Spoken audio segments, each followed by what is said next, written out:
منظور حسین شاہ صاحب رحمت اللہ علیہ ایک صاحب کشف بزرگ گزرے ہیں.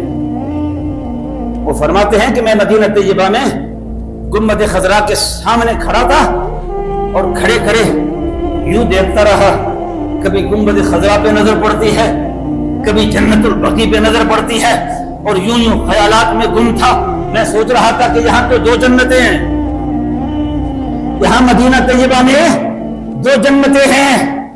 ایک جنت البقیع ہے, اور کرو دو جنتیں ہیں. ایک ریاض الجنت ہے, جنت البقیع ہے. تو ایک بزرگ خاتون تھی, وہ کنڈی اس طرح اٹھائی تھی اس نے اور آنکھیں اس کی بند تھی. اچانک مجھ پہ نظر پڑی اس خاتون کی.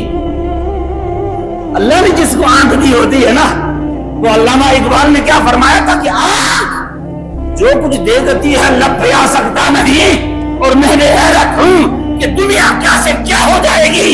اللہ نے جس کو آنکھ کی دولت دی ہوتی ہے.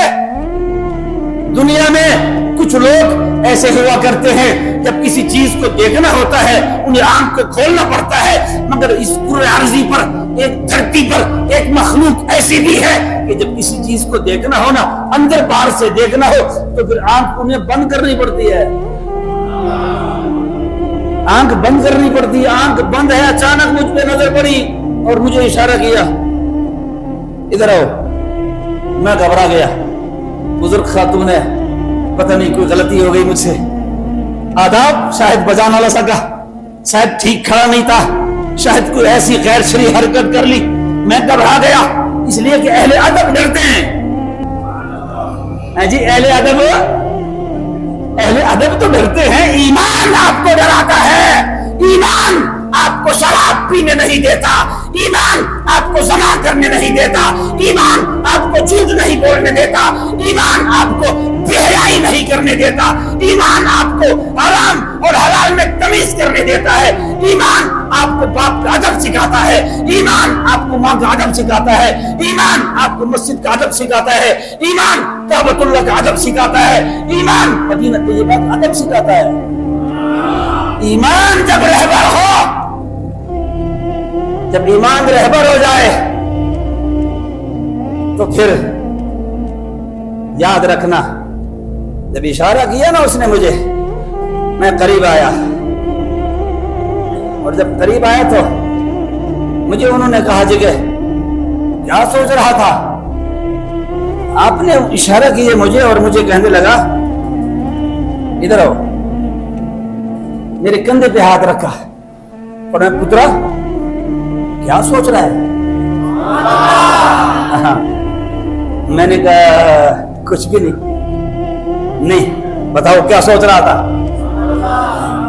اصرار بڑھنے لگا, عرض مجھے کہنے لگی آپ اگر نہیں بتاتے پھر ہم بتاتے کیا سوچ رہا تھا. میں کانپا, میرے پاؤں تلے زمین نکل گئی, میں ہل گیا, میں کھڑا وہاں تھا. اس خاتون کو بتایا کس نے.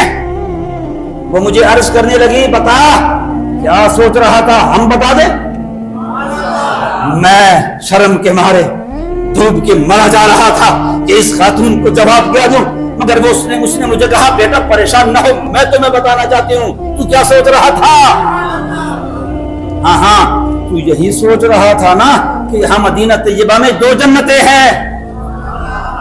نہیں تو یہی سوچ رہا تھا نا. تو میں نے کہا ہاں ماجی میں یہی سوچ رہا تھا کہ مدینہ طیبہ میں دو جنتیں ہیں. فرمایا نہیں بیٹا, مدینہ طیبہ میں دو جنتیں نہیں ہیں. المدینہ تو کل جنت